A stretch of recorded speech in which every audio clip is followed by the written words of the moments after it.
Olá, eu sou Ricardo Sobral, professor e diretor do Seminário Teológico Ebenezer. Mais uma vez, é com muito prazer que eu estou aqui para, trazer informações importantes sobre as Escrituras, que é justamente o ponto, o alvo principal do seminário. Nós queremos fazer com que cada vez mais a gente possa estar contribuindo com sua vida espiritual e fazendo com que você se capacite tanto aquele obreiro quanto aquela obreira para desenvolver o seu ministério e também para fazer com que a palavra do Senhor possa chegar em lugares que a gente nem pode imaginar. Nós vamos, nesse momento, começar uma série de estudos sobre os evangelhos, ok? Nós sabemos que temos 4 evangelhos nas Escrituras, reconhecido como sendo inspirado por Deus. Existem vários outros evangelhos que são reputados como apócrifos, quer dizer, não foram inspirados. E nós justamente queremos dar um esboço geral de cada evangelho. Hoje nós vamos falar num sentido amplo, sobre o que é o Evangelho, quais são as suas características, o que ele fala, a sua autoria, enfim, dar um panorama geral do que seja os Evangelhos, e aí nos próximos estudos nós vamos falar especificamente sobre cada um deles, Mateus, Marcos, Lucas e João. Okay? Por exemplo, uma coisa importante que nós precisamos saber é de onde vem esse termo evangelho. Por exemplo, o evangelho é um vocábulo grego, ok? Ela é uma palavra grega. A palavra evangelho, ela é uma palavra grega. O termo é euangelion, ok? É quase parecido. Por isso a gente diz que ele foi transliterado para o português. Nós já falamos sobre essa questão de transliteração em outras aulas passadas. Então, essa é uma palavra grega, significa boa mensagem ou boas novas, ok? E aparece, por incrível que pareça, 77 vezes nas páginas do Novo Testamento.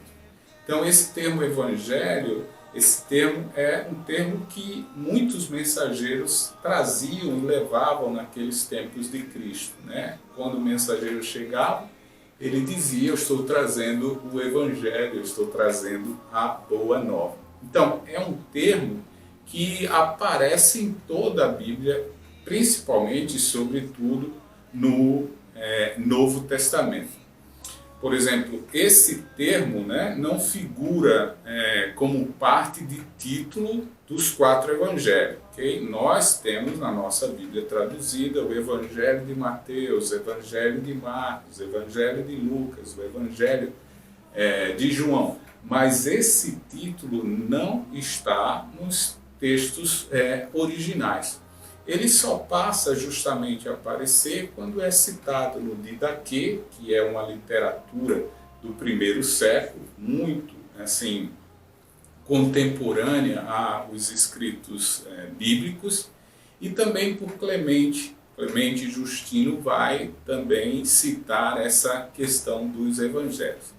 Mateus, por exemplo, no Evangelho de Mateus, a palavra evangelho é aplicada, ou ela aparece, ou ela é usada 4 vezes. Okay?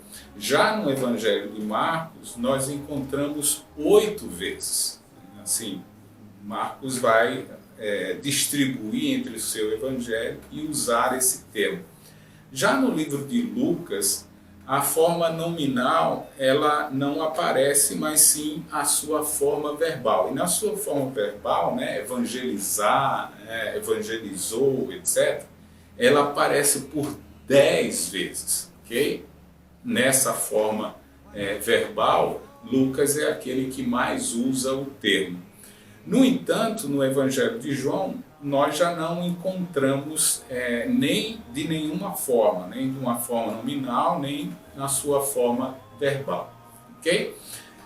por exemplo, as ideias envolvidas com relação a esse termo em todo o Testamento, todo o Novo Testamento, é importante a gente perceber como elas são usadas e aplicadas. Por exemplo, as boas novas da salvação. As boas novas, essas notícias que são valiosas e importantes para a salvação. Por exemplo, a motivação para a pregação das boas novas, a pregação do Evangelho. Por exemplo, a boa nova do reino de Deus. Então, cada vez que você encontrar, por exemplo, o termo boas novas ou as boas novas, está falando justamente do Evangelho. Então, as boas novas do reino de Deus, as declarações das boas novas, as boas novas de Cristo. Enfim, há uma série de informações e de ideias envolvidas justamente com esse termo que era usado com muita frequência na época de Cristo. Então, essas boas novas, essas boas notícias, elas podiam tanto explicar a salvação, o reino de Deus, a vida de Cristo e, logicamente, as informações vindas do Pai para nos dar essa graça que é a boa nova em Cristo Jesus. Por exemplo, quando a gente vai falar sobre as características, né, nos evangelhos temos as boas novas de Cristo trazida por Ele mesmo. Okay? Jesus vai trazer as boas novas. Jesus é as boas novas. Jesus vem trazendo a boa notícia de Deus para, logicamente, o mundo. Né? Ele trata das boas novas da salvação para o homem, para toda a humanidade. Né? Como é que Jesus desenvolveu a sua missão, como é que Jesus veio e buscou o perdido. Então, nós entendemos que o Evangelho traz um novo enfoque no que diz respeito à espiritualidade, e aí, a partir disso, nós podemos ver como é que se aplica a nós hoje em dia. Né? Então, embora o Evangelho, no que diz respeito à vida de Cristo, ela apresente um esboço, né? E também fale dos seus ensinamentos essenciais, é importante dizer que elas não são biografias, né? Não são o contar da história de Jesus no sentido moderno, né?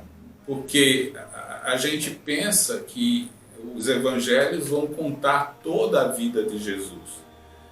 Por exemplo, nós não temos em dois, né, dos evangelhos, por exemplo, formam assim a narrativa da própria vida de Jesus, mas alguns deles vão se concentrar basicamente na sua morte e ressurreição.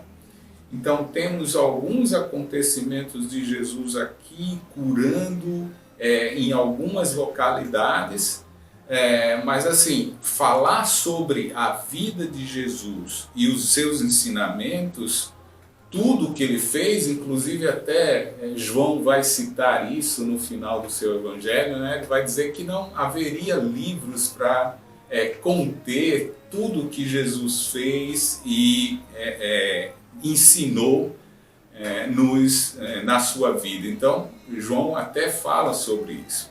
Agora, nós podemos assim ver que há no Evangelho os principais ensinamentos de Jesus, as principais informações sobre a vida dele, sobre como ele se portou, sobre sua família e etc. Nos Evangelhos nós podemos ver o que Jesus fez, o que Jesus ensinou, mas sobretudo qual é o significado da sua mensagem para nós hoje em dia. Esse é o grande alvo, esse é o grande propósito que nós precisamos ter e entender, porque quando nós entramos no Evangelho, nós precisamos entender que é uma boa notícia para mim, boa notícia para você, boa notícia para o mundo. Então é importante a gente entender qual é a informação e qual é o ensinamento e qual o seu significado para mim hoje em dia.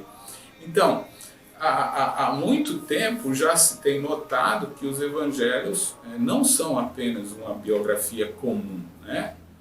Por exemplo, 2 deles não mencionam nenhuma vez que o nascimento de Jesus foi registrado, né? Então, 2 deles não se atenta a essa questão.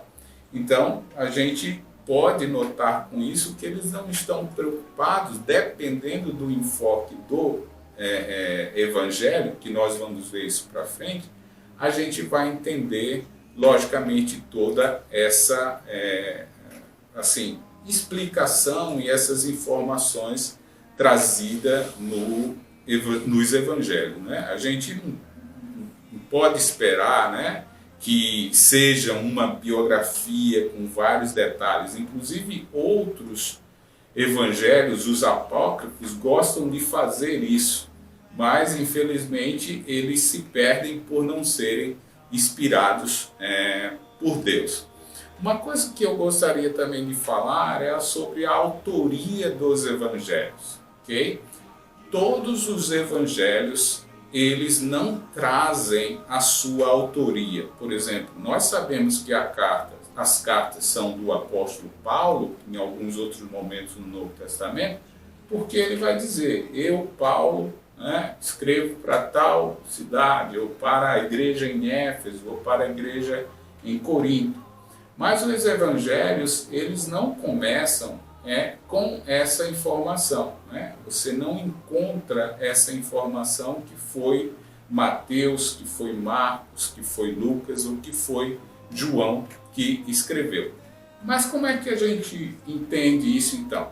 Nós sabemos que esses autores, né, atribuídos a esses autores, isso acontece justamente por causa da tradição, né? Alguns vão atribuir a 2 desses evangelhos a 2 apóstolos, Mateus e João. No entanto, nós também temos aqueles que não são apóstolos, como, por exemplo, Marcos e o nosso conhecido médico Lucas, né? Agora, há vários escritos antigos, né, de escritores antigos, que vão justamente aceitar e denominar esses nomes, né, esses apóstolos e esses evangelistas, como Marcos e Lucas, como sendo autores. Por exemplo, os escritos de Pápias, na primeira metade lá do século II, a gente encontra, né, informações que tentam provar, né, que esses 4 evangelhos, eles foram escritos justamente por esses determinados autores. Mas assim, a gente não precisa se preocupar, porque essas informações que nós temos, que são à parte, ajudam muito nesse sentido. Por fim, eu queria falar sobre o problema dos sinóticos, né? Que, por exemplo, Marcos, Mateus e Lucas, eles são diferentes, ou melhor, eles são iguais, mas diferem em alguns sentidos, e isso são reconhecidos como sinóticos. Alguns vão dizer que Marcos foi escrito primeiro e depois foi seguido por Mateus e por Lucas, fazendo com que use o material um dos outros. Enfim, eu dei aí uma explanação geral do que são os evangelhos. Nos próximos estudos nós vamos falar com mais detalhes sobre cada um, e aí nós vamos ter uma condição melhor de entender a importância desses evangelhos, dessas boas notícias para nós hoje em dia. Tá bom? Que Deus possa abençoar você e toda a sua casa. Até mais!